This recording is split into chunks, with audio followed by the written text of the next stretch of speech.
बिस्मिल्लाहिर्रहमानिर्रहीम अस्सलाम वालेकुम। दोस्तों, हमारे पास एक डंकी पंप की मोटर है। ये डंकी पंप कहलाते हैं। पिस्टन टाइप पंप होते हैं जो कि पानी टंकी में चढ़ाने के लिए, पानी खींचने के लिए इस्तेमाल किए जाते हैं। बहुत आम चीज़ है घरों में। गोल्डन कंपनी का आप देख सकते हैं, ये इसकी स्पेक्स हैं जो कि इसके ऊपर लिखी हुई हैं, इसके फ़ैन कवर के ऊपर। अच्छा, प्रॉब्लम इसमें ये थी कि कंप्लेंट इसमें ये थी कि मोटर बहुत गर्म हो रही थी और वाइंडिंग से स्मेल आ रही थी। इतनी गर्म हो जाती थी कि स्मेल आती थी। आधे घंटे में, 15 मिनट में, 20 मिनट में इंतहाई हीटअप हो जाती थी। हाथ लगाना मुश्किल हो जाता था, इतनी ज़्यादा हीटअप होती थी। तो इस कंप्लेंट के साथ ये आई थी और अभी मैं आपको दिखाता हूँ इसका फॉल्ट। जब हमने इसको खोला, सबसे पहले जब हमने इसका ये फ़ैन कवर अलग किया तो ये फ़ैन हमें इस तरह टूटी हुई हालत में इसका मिला। ये इसका जेन्युइन फ़ैन है जो कि टूटी हुई हालत में है।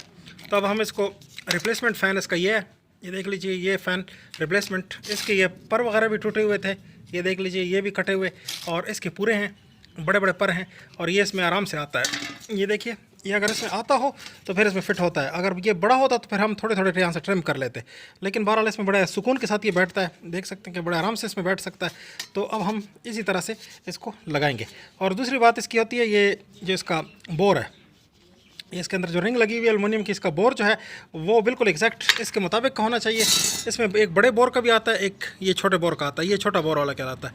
तो ये छोटा बोर जो है ये इस शाफ्ट के ऊपर अच्छे से फिक्स होता है। ये देखिए, इस तरह से आपका ये बोर जो है ये शाफ्ट पे अच्छे से फिक्स आना चाहिए, और स्क्रू के ज़रिए यहाँ से हम इसको टाइट कर देंगे। ये था इसका पंखा। अच्छा, इसके बाद जब हमने इसको मज़ीद खोला, क्योंकि इसमें आवाज़ भी थी, जब खोला तो ये एक बेरिंग, ये देखें, ये बेरिंग बिल्कुल स्टक हालत में। ये बेरिंग इस तरह नहीं होता, बेरिंग इतना सख्त नहीं होता। ये ड्राइव एंड साइड का बेरिंग बिल्कुल सख्त हो चुका है, बिल्कुल स्टक है। ये देखें, ये घूमता ही नहीं है। तो ये बेरिंग हमने इसमें से निकाला। इसका अगर आप नंबर देखें,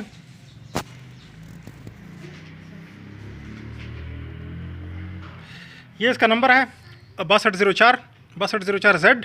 तो एक Z इन्होंने इसमें से निकाला हुआ है, ये वाला, ये ZZ होता है, तो Z इसमें से निकाला हुआ है। बहरहाल ये बेरिंग हम इसका चेंज करेंगे। इसके बाद ये देखें, ये इसका नॉन ड्राइव साइड का बेरिंग है। ये तकरीबन ठीक ही है, बस सिर्फ इसको ये कर देंगे कि लुब्रिकेट कर देंगे। इसमें ये C3 कहलाता है या SR कहलाता है। ये RS है, ये RS कहलाता है।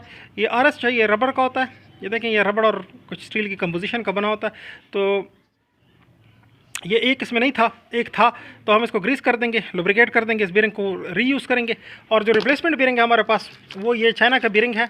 ये मुख्तलिफ बेरिंग आपके सामने आते हैं।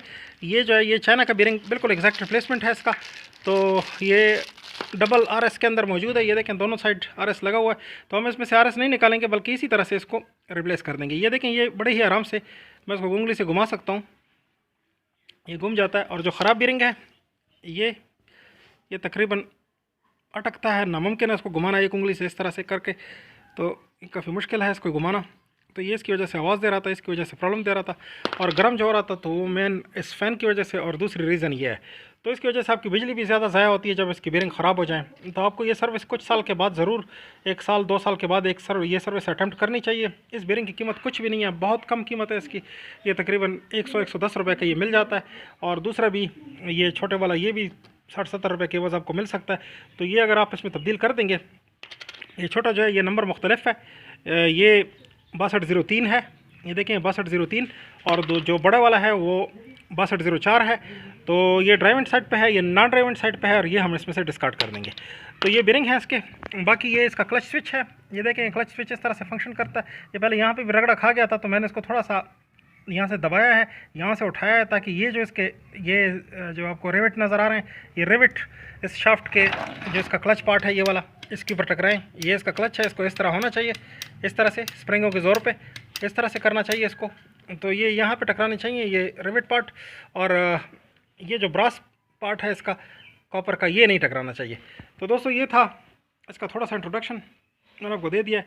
अब मैं इसको लुब्रिकेट करूँगा पार्ट्स को, और फिर अच्छे से फिट कर देंगे, टेस्ट करेंगे, उसके बाद इसको लगा देंगे। तो ये डंकी पंप की मोटर की मेंटेनेंस मैंने आपको दिखा दी। उम्मीद करते हैं कि इस वीडियो में से आपने अच्छी लर्निंग की होगी। अगर आपने इसमें से अच्छी लर्निंग की है तो इस वीडियो को लाइक कीजिए, चैनल को सब्सक्राइब कीजिए, बेल आइकॉन दबाइए, ऑल पे क्लिक करें, ताकि आपको हमारे नोटिफिकेशंस आएँ। देखने के लिए बहुत शुक्रिया।